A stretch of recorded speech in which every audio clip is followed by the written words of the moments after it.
हल्की हल्की बारिश हो रही थी। आसमान पर काले बादल छाए हुए थे और ठंडी हुआ दरख्तों के पत्तों को आहिस्ता आहिस्ता हिला रही थी। शहर की गहमागहमी से दूर एक छोटे से गांव में जैद नाम का एक नौजवान रहता था। इसकी जिंदगी बहुत सादा थी।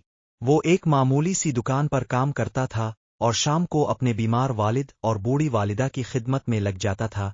जैद के चेहरे पर हमेशा सुकून रहता था। गुर्बत जरूर थी, लेकिन इसने कभी किसी के सामने हाथ नहीं फैलाया। इसकी एक ही ख्वाहिश थी कि अपने वालिदी को खुश रखे और अल्लाह ताला को राजी करे। इसी गांव में मरियम भी रहती थी। मरियम बचपन ही में यतीम हो गई थी। इसकी परवरिश इसकी खाला ने की थी। मरियम निहायत बाहया, नरम दिल और खुश अखलाक लड़की थी। वो अक्सर गांव के बच्चों को कुरान पढ़ाती और फारिग वक्त में सिलाई का काम करके अपना खर्च पूरा करती। एक दिन जैद हस्बन मामूल बाजार जा रहा था। अचानक बारिश तेज हो गई। वो एक पुराने बस स्टॉप के नीचे जाकर खड़ा हो गया।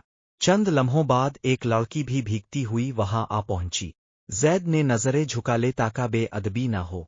वो लड़की मरियम थी। हुआ के झोंके से मरियम के हाथ में मौजूद किताबें जमीन पर गिर गईं।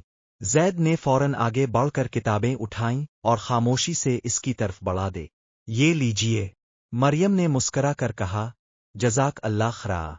बस यही दो लफ्ज़ थे, लेकिन न जाने क्यों जैद के दिल में एक अजीब सी कैफियत पैदा हो गई। इसने पहली बार महसूस किया कि किसी की दुआ भी इंसान के दिल को छू सकती है। इस दिन के बाद दोनों की कभी कभार बाजार में मुलाकात हो जाती। हर मुलाकात में सिर्फ सलाम और दुआ का तबादला होता। ना फजूल बातें, ना बेजा हंसी मजाक। वक्त गुजरता गया। एक दिन गांव की मस्जिद में ऐलान हुआ कि चंद गरीब खानदानों के लिए राशन तकसीम किया जाएगा। जैद भी वहां खिदमत के लिए पहुंच गया। वो खामोशी से सामान उठा उठाकर मुस्तहिक लोगों तक पहुंचा रहा था। इसी दौरान इसने देखा कि मरियम भी ख्वातीन के हिस्से में राशन तकसीम करने में मसरूफ थी। वो हर बूढ़ी औरत के साथ इतनी मोहब्बत से पेश आ रही थी कि देखने वालों के दिल खुश हो जाते। एक बूढ़ी खातून ने दुआ देते हुए कहा, बेटी, अल्लाह तुम्हें दुनिया और आखिरत की हर खुशी अता करे। ये सुनकर मरियम की आंखें नम हो गई, लेकिन इसने मुस्करा कर आमीन कह दिया। जैद दौर से ये मंजर देख रहा था। इसके दिल में मरियम की इज्जत पहले से भी ज्यादा बढ़ गई। चंद हफ्तों बाद जैद के वालिद की तबीयत अचानक बहुत खराब हो गई। डॉक्टर ने बताया कि इलाज के लिए काफी रकम दरकार होगी। जैद ने अपनी जमा पूंजी निकाली, मगर वो बहुत कम थी। इसने दिन रात मेहनत शुरू कर दी।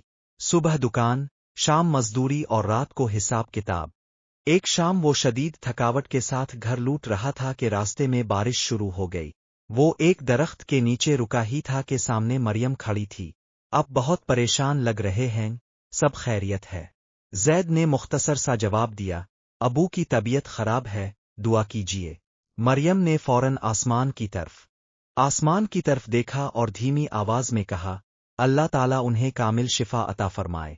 ये दुआ सुनकर जैद के चेहरे पर कई दिनों बाद हल्की सी मुस्कराहट आई। इस रात जैद देर तक जागता रहा। वो सोच रहा था कि जिंदगी में कुछ लोग ऐसे भी होते हैं जो सिर्फ चंद अल्फाज से इंसान के टूटे हुए दिल को सहारा दे देते हैं। उधर मरियम भी अपने घर में नमाज अदा करने के बाद हाथ उठाए दुआ कर रही थी। अल्लाह, अगर जैद वाकई एक नेक इंसान है तो इसकी हर मुश्किल आसान फरमा, इसके वालिद को सेहत अता फरमा और इसके घर में खुशियां लूटा। दोनों को एक दूसरे की दुआओं का इल्म नहीं था, मगर आसमान का रब दोनों की खामोश दुआएं सुन रहा था। उन्हें मालूम नहीं था कि किस्मत उनके लिए एक ऐसा इम्तिहान लेकर आ रही है जो उनकी जिंदगी हमेशा के लिए बदल देगा। जारी है। हिस्सा दुवम में एक ऐसा वाकया पेश आएगा जो जैद और मरियम को एक दूसरे से बहुत दूर कर देगा।